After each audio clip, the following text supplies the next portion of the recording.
ನಮಸ್ಕಾರ ವೀಕ್ಷಕರೇ, ರಾಜ್ಯಾದ್ಯಂತ ಗ್ರಾಮ ಪಂಚಾಯಿತಿಗಳ ವ್ಯಾಪ್ತಿಯ ಕಂದಾಯ ನಿವೇಶನ ಬಿ ಖಾತೆಗಳಿಗೆ ಇ ಖಾತೆ ವಿತರಿಸುವ ಸಂಬಂಧ ನಿಯಮಾವಳಿಯನ್ನು ರಾಜ್ಯ ಸರ್ಕಾರ ಅಂತಿಮಗೊಳಿಸಿದೆ.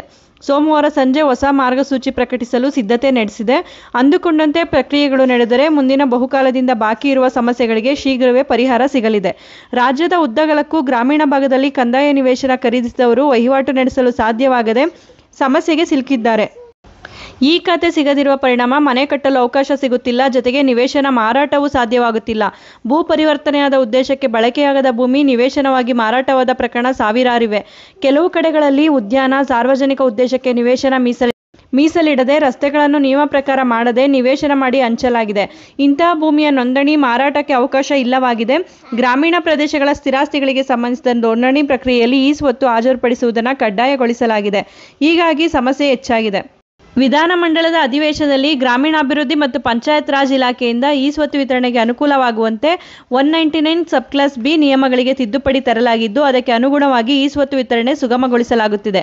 ಈ ಒಂದು ನಿಯಮಾವಳಿಯಲ್ಲಿ ಏನಿರಲಿದೆ ಅನ್ನೋದಾದರೆ, ತೆರಿಗೆ ದರ ಮತ್ತು ಶುಲ್ಕಗಳನ್ನು ವಿಧಿಸುವ ಪ್ರಕ್ರಿಯೆ, ಕಟ್ಟಡ ಮತ್ತು ಭೂಮಿಯ ಮೇಲೆ ತೆರಿಗೆ ವಿಧಿಸುವುದು, ನಮೂನೆ 11A ನಿರ್ವಹಣೆ, ಕಾಯ್ದೆ ಪ್ರಕಾರ ನಮೂನೆ 11A ರಿಜಿಸ್ಟರ್ಗೆ ಹೊಸ ಆಸ್ತಿ ಸೇರ್ಪಡೆ, ಮೇಲ್ಮನವಿ, ದಂಡನೆಗಳು, ನೀರು ಸರಬರಾಜು ದರ, ಇತರ ದರಗಳ ನಿರ್ಧರಣೆ, ಸ್ಥಿರ ಸ್ವತ್ತಿನ ಪರಿಶೀಲನೆ, ತಗಾದೆ, ನೋಟಿಸ್ ವಿಚಾರ, ಜಪ್ತಿ ಮತ್ತು ಮಾರಾಟ ಮುಂತಾದ ವಿಷಯಗಳು ಈಗಾಗಲೇ ನೋಂದಣಿಯಾಗದವರಿಗಷ್ಟೇ ಅವಕಾಶ ನೀಡಲಾಗ್ತಿದೆ. ನಿವೇಶನಗಳಿಗೆ ಇ ಖಾತೆ ವಿತರಿಸಲು ನಿಗದಿಪಡಿಸುವ ಶುಲ್ಕದ ಬಗ್ಗೆ ಸಚಿವರು ಸ್ಪಷ್ಟ ಸೂಚನೆ ನೀಡಿದ್ದಾರೆ. ಶುಲ್ಕದ ಪ್ರಮಾಣದ ಮೇಲೆ ಮಿತಿ ಇರಲಿದೆ. ಜನರಿಗೆ ಹೆಚ್ಚು ಹೊರೆಯಾಗದಂತೆ ನಿಗದಿಪಡಿಸಲು ಸಚಿವ ಪ್ರಿಯಾಂಕ್ ಖರ್ಗೆ ನಿರ್ದೇಶನ ನೀಡಿದ್ದಾರೆ. ಈ ಸ್ವತ್ತು ಆಸ್ತಿ ನಮೂನೆಗಳನ್ನು ವಿತರಿಸುವುದರಿಂದ ಪಂಚಾಯಿತಿ ವ್ಯಾಪ್ತಿಯಲ್ಲಿ 1.45 ಕೋಟಿ ಆಸ್ತಿಗಳು ಈ ಸ್ವತ್ತು ತೆಕ್ಕೆಗೆ ಸೇರ್ಪಡೆಯಾಗುತ್ತೆ.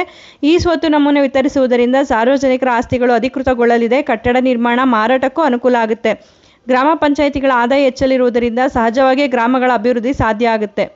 ಸೋಮವಾರ ಸಂಜೆ ಅಥವಾ ಬುಧವಾರ ಮಾರ್ಗಸೂಚಿ ಪ್ರಕಟವಾಗಲಿದೆ. ಇನ್ನೊಂದು ಕಡೆ ಈ ಸ್ವತ್ತು ವಿತರಣೆಗೆ ಅಗತ್ಯವಾದ ವೇದಿಕೆ ಸಜ್ಜುಗೊಳಿಸುವ ಕೆಲಸ ನಡೆದಿದೆ. ತಾಂತ್ರಿಕ ಸಮಸ್ಯೆ ಎದುರಾಗಬಾರದೆಂದು ಸರ್ವರ್ ಸ್ಪೇಸ್ ಬೇಡಿಕೆ ಇಡಲಾಗಿದೆ. ಸಕಾಲದಡಿ ನಿಗದಿತ ಕಾಲಮಿತಿಯಲ್ಲೇ ಸೇವೆ ಕೊಡುವ ನಿಟ್ಟಿನಲ್ಲಿ ಪ್ರಯತ್ನ ನಡೆದಿದೆ. ಪಂಚಾಯಿತಿ ಮಟ್ಟದಿಂದ ಸಚಿವಾಲಯದವರೆಗೆ ವಿವಿಧ ಸಿದ್ಧತೆ ಭರದಿಂದ ನಡೆಸಲಾಗಿದ್ದು, ಮುಂದಿನ 2 ತಿಂಗಳೊಳಗೆ ಸುಗಮ ರೀತಿಯಲ್ಲಿ ಈ ಸ್ವತ್ತು ವಿತರಣೆಗೆ ಕ್ರಯವಾಗಲಿದೆ. ದೀಪಾವಳಿಗೆ ಈ ಖಾತೆಯನ್ನು ಖಾತ್ರಿ ಮಾಡುವ ಎಲ್ಲ ಲಕ್ಷಣಗಳು ಕಂಡು ಬರ್ತಾ ಇದೆ. ಈ ಒಂದು ಮಾಹಿತಿ ಉಪಯುಕ್ತ ಆಗಿದೆ ಅಂತ ಭಾವಿಸ್ತೀನಿ. ಯಾರೆಲ್ಲ ಹೊಸದಾಗಿ ನಮ್ಮ ಚಾನಲ್ನ ನೋಡ್ತಾ ಇದ್ದೀರಾ, ಸಬ್ಸ್ಕ್ರೈಬ್ ಮಾಡಿಕೊಂಡು ನೋಡಿ.